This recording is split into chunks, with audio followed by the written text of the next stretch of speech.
এবার আমার কতগুলো ঘোষণা আছে, আমি প্রেসের সামনে বলবো এটাকেও গুরুত্ব দিতে, কারণ হাজার হাজার মানুষের ব্যাপার আছে।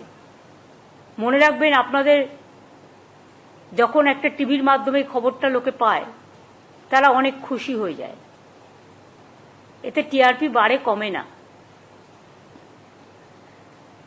কৃষক বন্ধু 24-25 রবি মরশুমের জন্য আমাদের কৃষক বন্ধু প্রকল্প আছে, আগেই আমরা করেছি।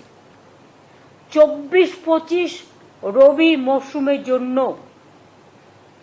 কৃষক বন্ধু নতুন প্রকল্পে 1,08,95,000 কৃষককে,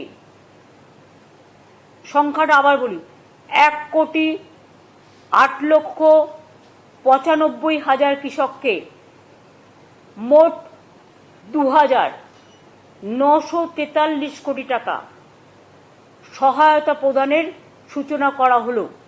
আগামীকাল থেকেই টাকা ছাড়া হবে। এর মাধ্যমে আপনারা কয়েক কোটি দর্শককে পৌঁছে গেলেন, রিচ করলেন। Yes or no?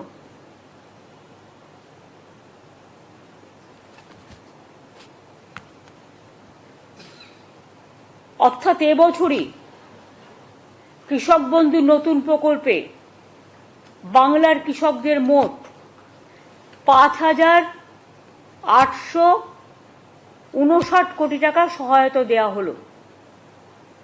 শুধু এবছরেই। সব মিলিয়ে 2019 সাল থেকে, মাত্র 2 বছরের কথা যদি আপনাদের বলি, তাহলে 13 বছরের কথা না বলে যদি আমি 2 বছরের কথাই বলি, তাহলেও জেনে রাখবেন বাংলার কৃষকদের এ পর্যন্ত কৃষক, বটগাদার, ভাগ চাষিদের 21,134 কোটি টাকা সহায়তা দেওয়া হলো। টাকাটা সম্পূর্ণভাবে রাজ্যের, এক্ষেত্রে কেন্দ্রের 1 পয়সা নেই।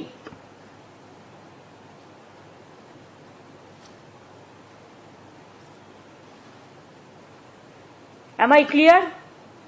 অন্তত হাত তুলে একজন দেখান, বুঝেছেন? ওই দীপঙ্কর নন্দী বুঝলে হবে না, ও শুনবে এক, লিখবে এক।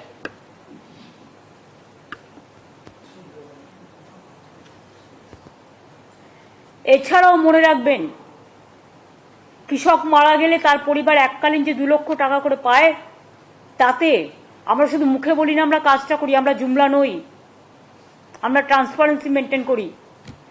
1,27,000 বেশি কৃষক পরিবারকে 2,544 কোটি টাকার বেশি সহায়তা প্রদান করা হয়েছে।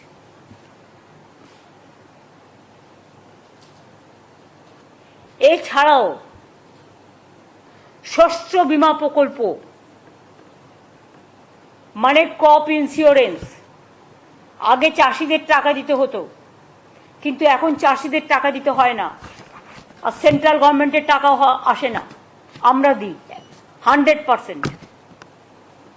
1,02,00,000 কৃষককে বাংলা শস্য বীমা রাজ্য সরকারের নিজস্ব তহবিল থেকে আরো 3,221 কোটি টাকা সহায়তা করা হয়েছে। এছাড়াও বন্যা ও দানার মতো নানা প্রাকৃতিক বিপর্যয়ে বাংলা শস্য বীমার সময় সেপ্টেম্বর পর্যন্ত থাকে শস্য বীমা করা, এটা নভেম্বর পর্যন্ত বাড়ানো হয়েছে এবং রাজ্য জুড়ে এর জন্য ক্যাম্পও করা হয়েছে। প্রায় 65 লক্ষ কৃষক এতে নাম লিখিয়েছে। এটা আলাদা, নতুন হবে। যারা এই দানা হয়ে গেল, বন্যা হয়ে গেল, রিসেন্ট যেগুলো হলো, সার্ভেটা কমপ্লিট হয়ে গেছে। ডিসেম্বর মাসের মধ্যেই এই ক্ষতিপূরণটা যোগ্য কৃষক, প্রত্যেক যোগ্য কৃষক বা ক্ষেত মজদুর, বর্গাদার যেই থাকুক, ক্ষতিপূরণের টাকাটা পেয়ে যাবে।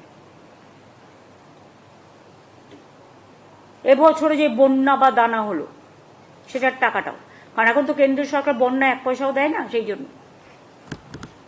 এবার আমি আসবো লক্ষ্মীর ভান্ডার প্রকল্পে।